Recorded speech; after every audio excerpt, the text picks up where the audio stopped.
Good morning and welcome to another sermon on the good life. This one's coming to you from my office. And last week we began this new series called The Good Life, a message of hope for the weary. Today we continue that series.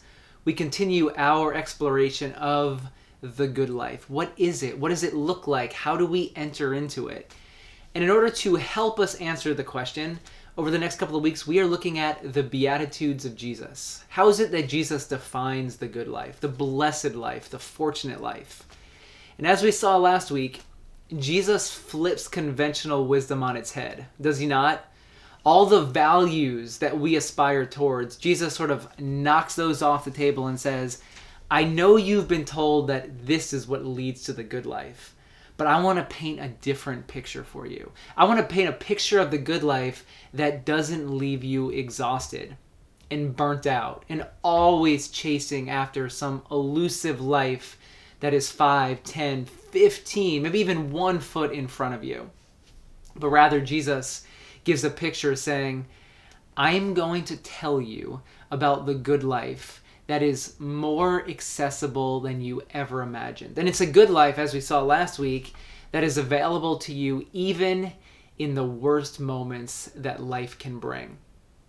Now today, this whole turning values upside down, it continues with the second Beatitude. So we're in Matthew chapter 5, and today we're going to be in verse 4. Jesus continues, Blessed are those who mourn, for they will be comforted. Blessed are those who mourn. When's the last time you thought you were living the good life while you were mourning? Mourning is not an enjoyable state. It's not an enviable state. When we see people mourning, if we're going through a time of grief ourselves, we often feel like we have anything but the good life in our grasp. But yet here's Jesus. Blessed are those who mourn, for they will be comforted. Now, if you're the first century audience, or if you're a 21st century audience, clearly at this moment you're like, all right, I'm done with this sermon. Jesus is not giving me anything that I can work with. Let's explore a little deeper, though, how it is that this beatitude relates to the good life. What exactly is Jesus talking about? How can mourning be understood? How can a time of mourning be understood as actually you being in possession of the good life?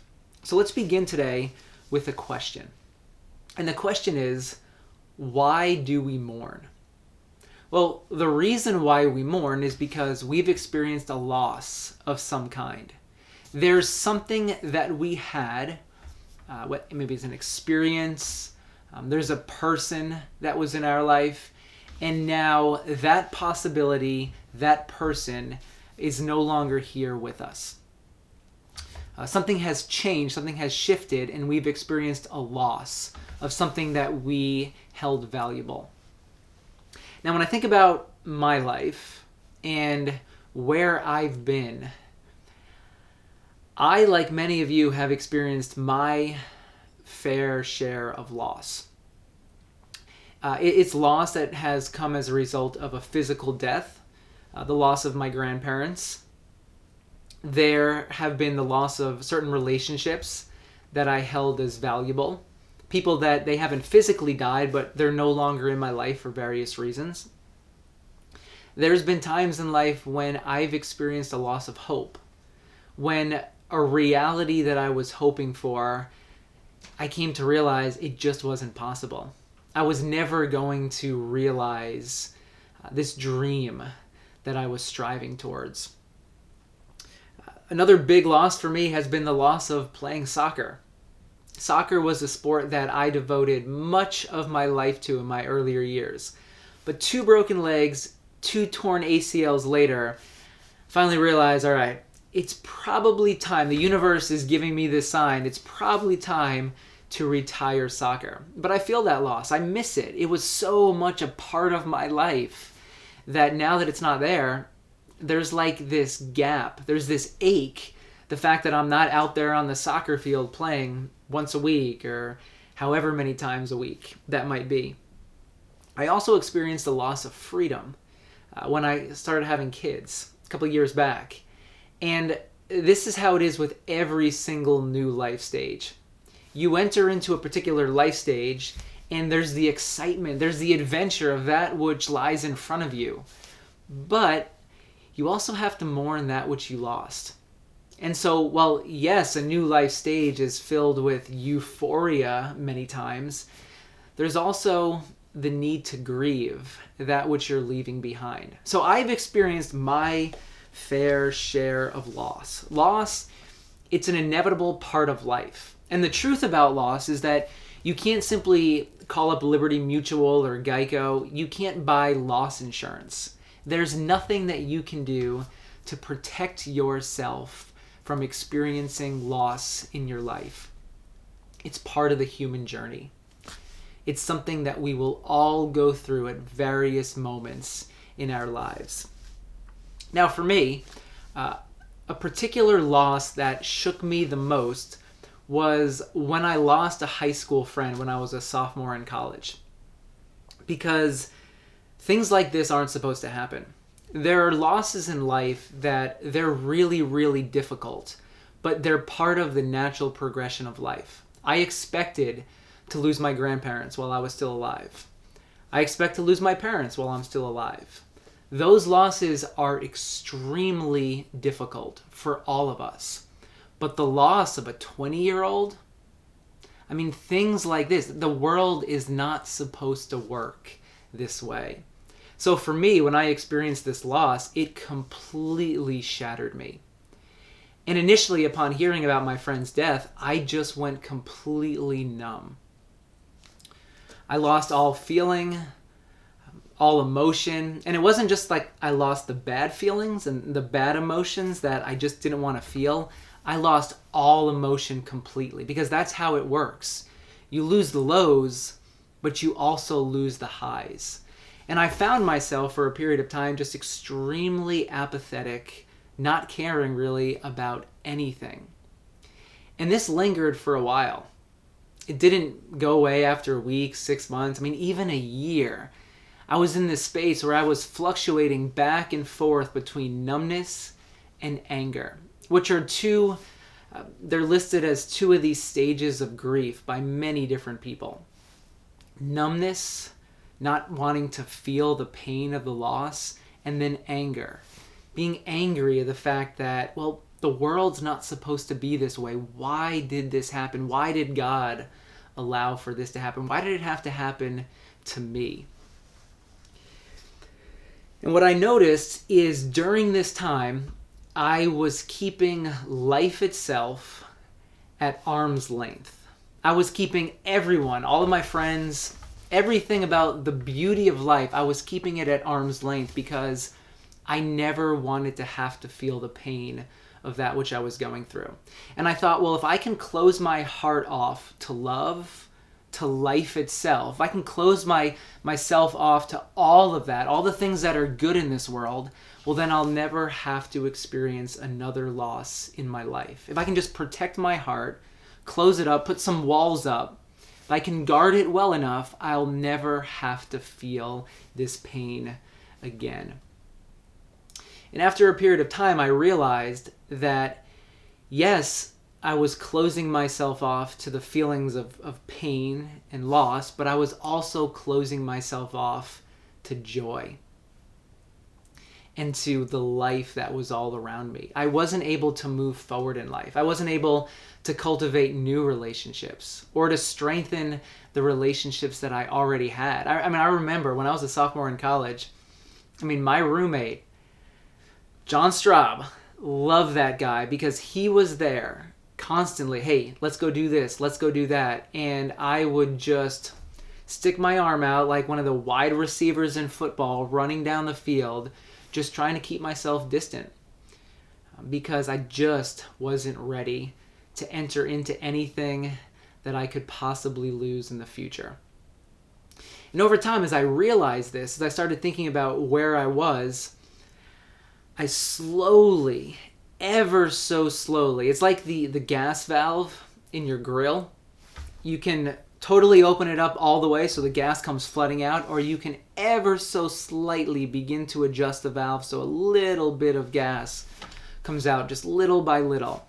And so for me, like the slight turning of the valve, little by little, I started allowing myself to feel the pain of the loss.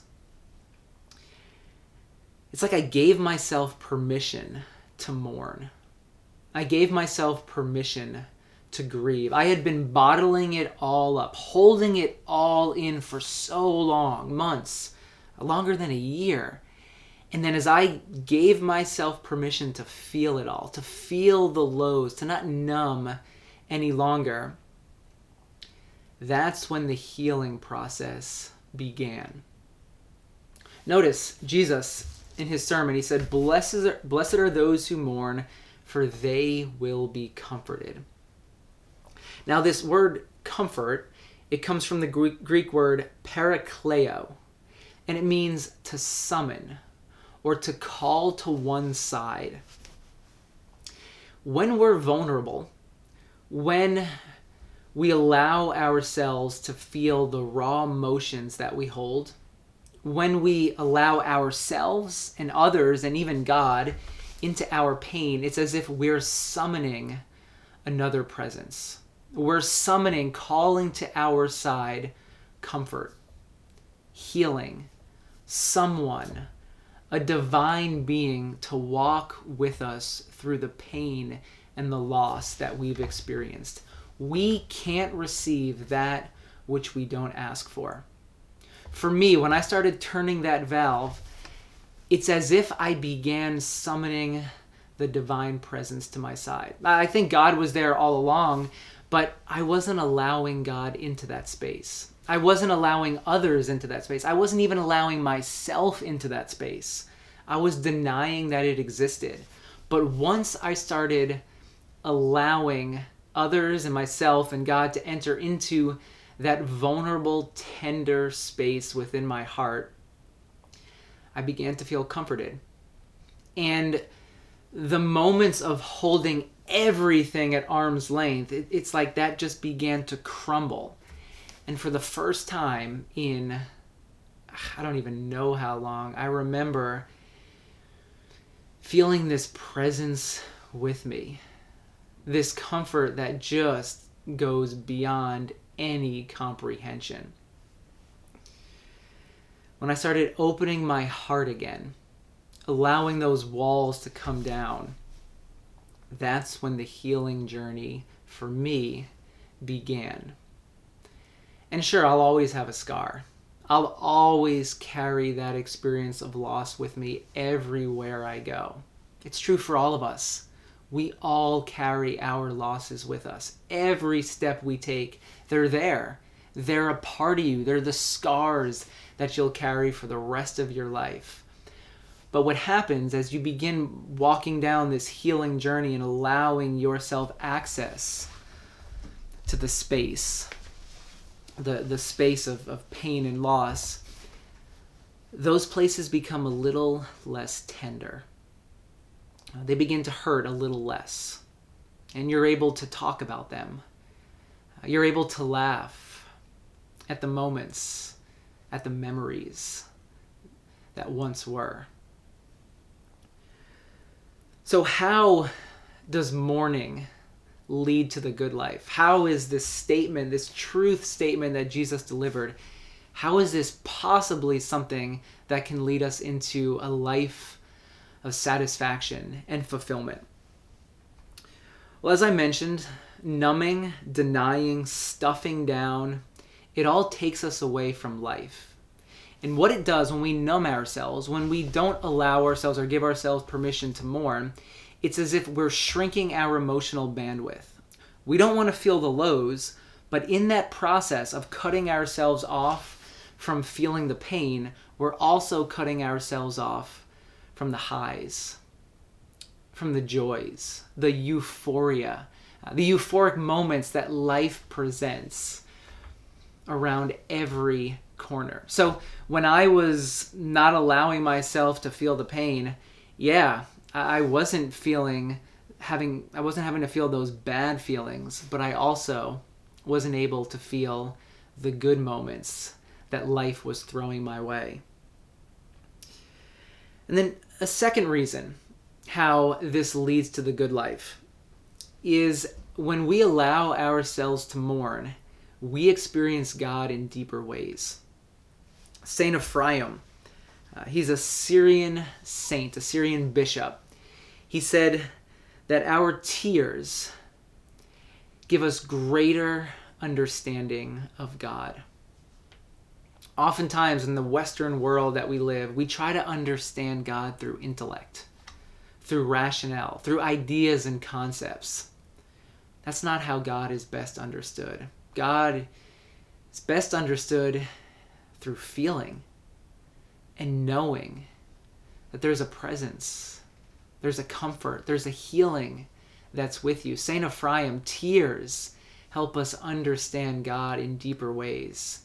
See, for me, up until this moment in my life, before I had lost my friend, God was just an idea. God was a concept. I could write about it. I knew the edges of it.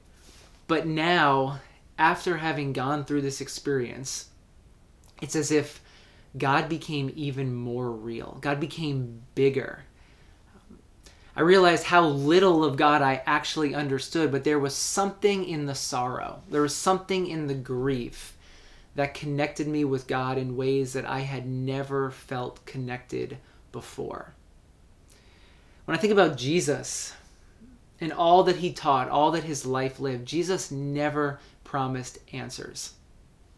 He never promised that we would have everything all figured out, but rather Jesus promises solidarity, presence, being with us. There's something about grief that connects us to God in deep ways that we will never come to know simply through ideas and concepts. And then a third reason why mourning leads us into the good life is because it connects us with ourselves. And it connects us with all the other humans that are walking this planet. Because if there's one thing that is common about our humanity, it's moments of loss, of grief, the need to mourn. When we mourn, when we grieve, we're accessing the deepest parts of our humanity, the things that are the most true about us, because love is something that is true about all of us at our core. And when we love something or someone, you'll experience loss when you lose that person or the experience that you once had. So when we mourn, it leads us into the good life. It leads us into this life of blessing that we only come to understand as we allow ourselves to feel the full spectrum of our human emotions. So as we enter into 2021, here we are in the beginning of a new year. My question for you is there any grief, any unresolved grief that you've been carrying around with you? You've buried it. You've stuffed it. Are there any ways that you're numbing your experience of life? It's like you're going through life wearing massive gloves. You're trying to reach out and touch someone else, but you can only experience that touch through these big, fluffy, insulated gloves. Maybe it's time to take the gloves off this year. I simply want to give you permission to grieve as we begin this new year, to mourn. Give yourself permission to feel the pain that you've been carrying with you. Maybe you've been told by other people before, well, mourning's for losers. Tears, they're not masculine, or you just need to suck it up. You need to just keep moving forward. You should be beyond that already. I'm here to tell you that's not how it works. Tears, probably the most human thing that you can do, to cry.